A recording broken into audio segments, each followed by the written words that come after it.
कि आप मस्त होंगे और अपने सेहत, फैमिली, पढ़ाई का ध्यान अच्छा से बहुत बढ़िया से रख रहे होंगे। जैसा कि इसके पिछले वाले वीडियो में हम लोग देख चुके हैं कि हमारे जो नियम कानून जो थे वो हमारे धार्मिक किताबों से कैसे आए थे और किस तरह हमारे धार्मिक ग्रंथ जो हैं इन नियम कानूनों का पहला जो है कारण बने और पहला जो है कदम बने वो। और धीरे धीरे हम लोग जानेंगे कि आगे यह बढ़ा कैसे। तो धीरे धीरे जो है कालांतर में समय बदली और हमारे ऊपर अंग्रेज़ों का शासन हुआ। अंग्रेज़ों से पहले जो है हमारे धार्मिक ग्रंथ ही हमारे शासन का प्रमुख जो है उपाय थे, जिससे हम लोग जो है अपना शासन व्यवस्था इत्यादि जो है देखते थे। राजा लोग अपना शासन व्यवस्था जो है देखते थे मंत्रियों की सहायता से, और मंत्री जो है इन किताबों के ज्ञाता होते थे। तो हम देखेंगे कि आगे यह कैसे बढ़ा। तो उसके बाद अंग्रेजों का शासन आ गया, तो अंग्रेजों के बारे में हम लोगों को पढ़ना होगा कि अंग्रेजों ने क्या क्या किया। तो सबसे पहले अंग्रेजों के बारे में अध्ययन करना पड़ेगा हम लोग को। उसी के लिए हम लोग जो है यहाँ पे आ रहे हैं।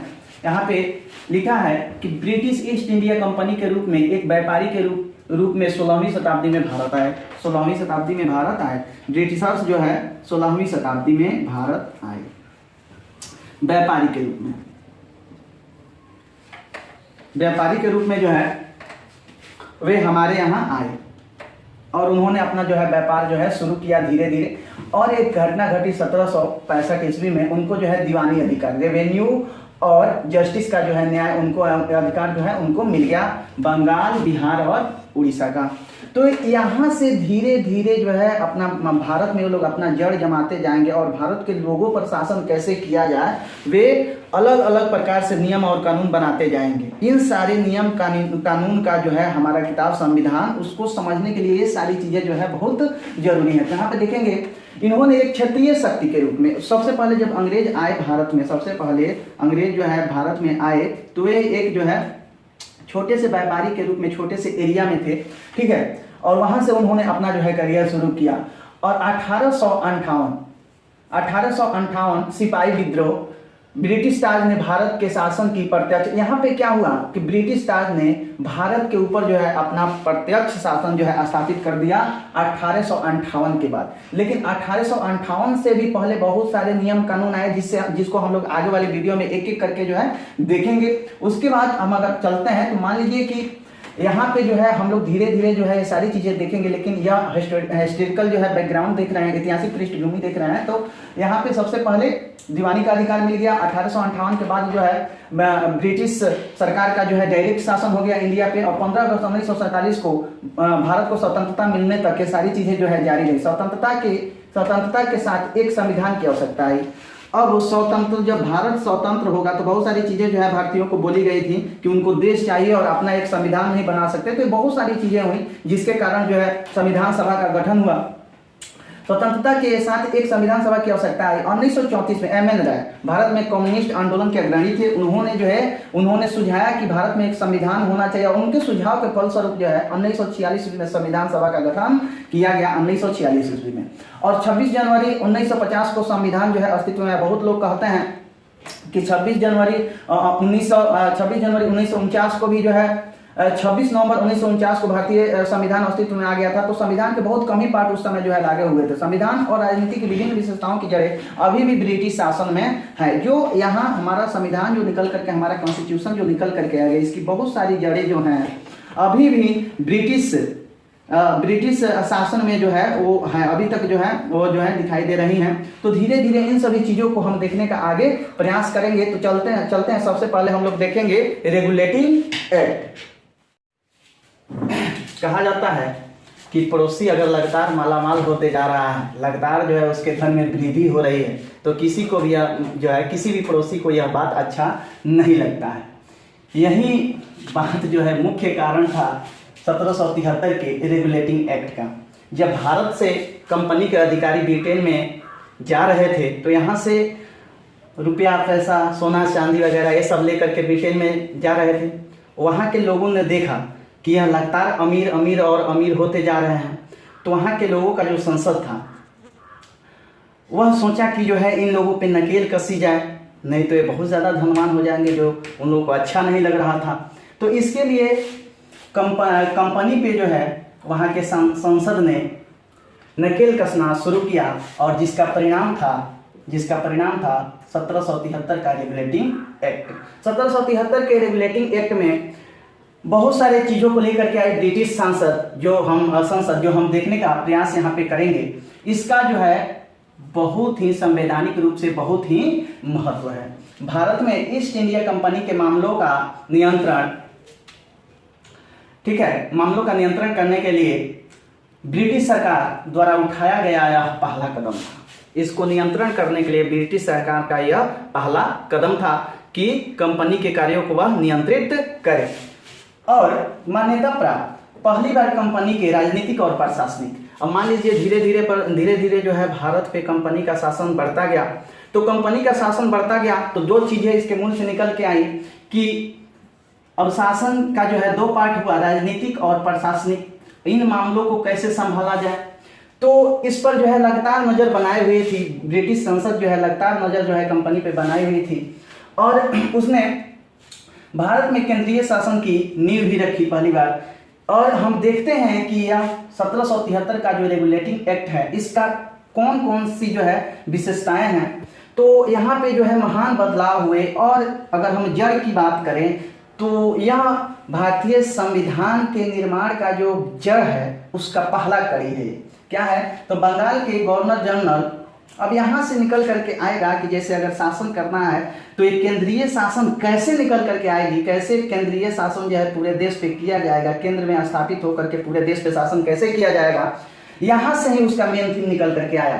तो बंगाल के गवर्नर जनरल जो थे वो गवर्नर जनरल हो गए जिनका नाम था Lord Warren Hasting.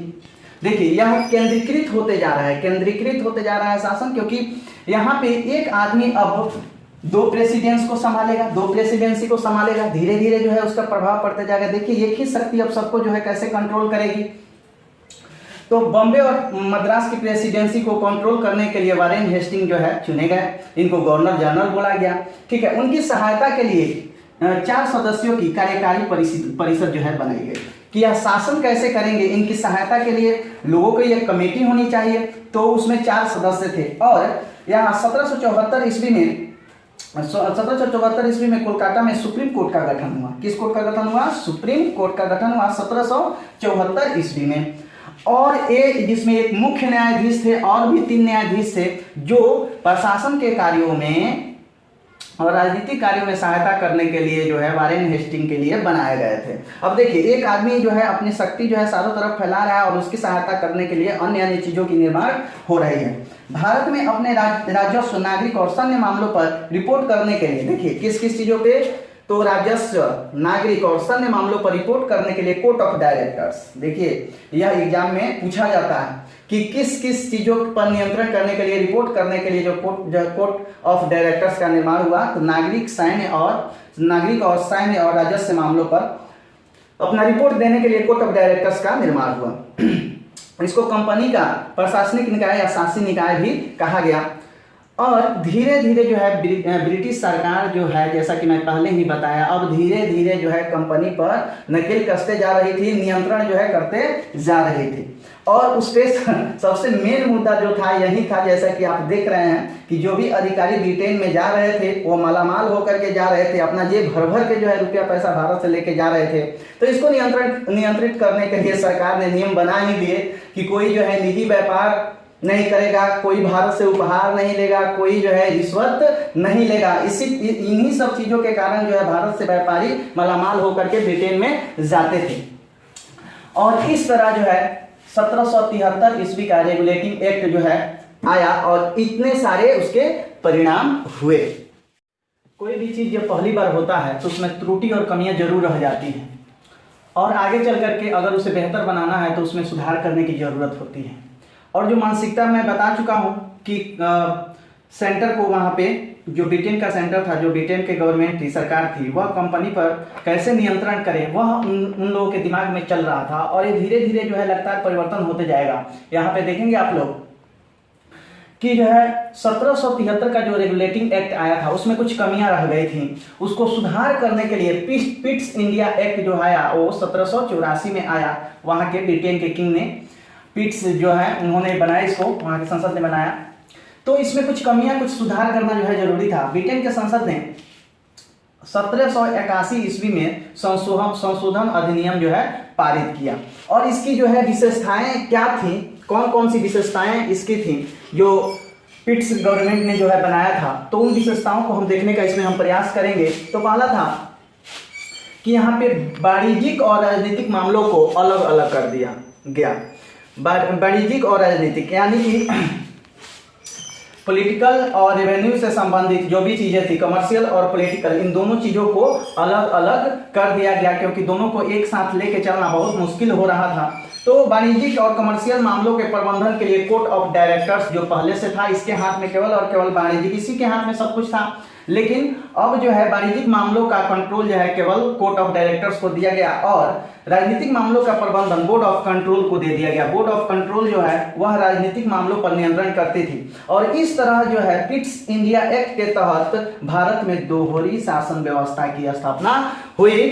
Pitt's India act के तहत भारत में दोहरी शासन व्यवस्था की स्थापना हुई, जिसमें बनाए गए दो तरह के विभाग के लिए कोर्ट ऑफ डायरेक्टर और बोर्ड ऑफ कंट्रोल, दो तरह के जो है उसमें विभाग बनाए गए।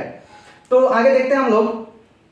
नागरिक, सिविलियन और गवर्नमेंट्री और रेवेन्यू के लिए ये सारी चीजें जो है बोर्ड ऑफ कंट्रोल जो है देखती थी। यहाँ पे अगर हम देखें तो कंपनी के नियंत्रण क्षेत्र को पहली बार ब्रिटेन की संपत्ति कहा गया। यहाँ पहली बार जो है जो भी कंपनी का नियंत्रण क्षेत्र था, जो भी कंपनी के अधिकार में था, उसको पहली बार ब्रिटेन की संपत्ति कहा गया इस पिट्स इंडिया एक्ट के तहत। ठीक है, कंपनी के मामलों और उसके प्रशासन पर सर्वोच्च जो है नियंत्रण किसका हो गया, तो ब्रिटेन का। इस एक्ट के तहत पूरी तरीके से जो है ब्रिटेन गवर्नमेंट का जो है कंपनी पर नियंत्रण हो गया। ठीक है, आगे देखते हैं कि कौन सा एक्ट हम बात करने वाले हैं। 1853 में जो चार्टर्ड एक्ट निकल के आया उसके बारे में।